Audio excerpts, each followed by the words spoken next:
It's a resend. The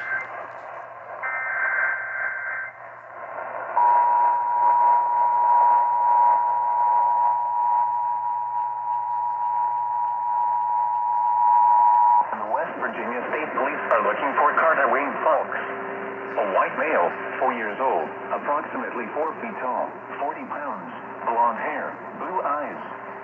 The child was last seen at 6821 Brownland Road, Alum Creek, West Virginia, and is believed to be in extreme danger. Authorities advise the child was likely abducted by his mother, Sarah Hall. They may be traveling in a blue Subway's unknown tag, which was last seen traveling west. If you have any information on the whereabouts of Carter Falks, please contact Genoa County Sheriff's Office at 304-357-0169 or the West Virginia State Police, your local 911 or SP on cell phone.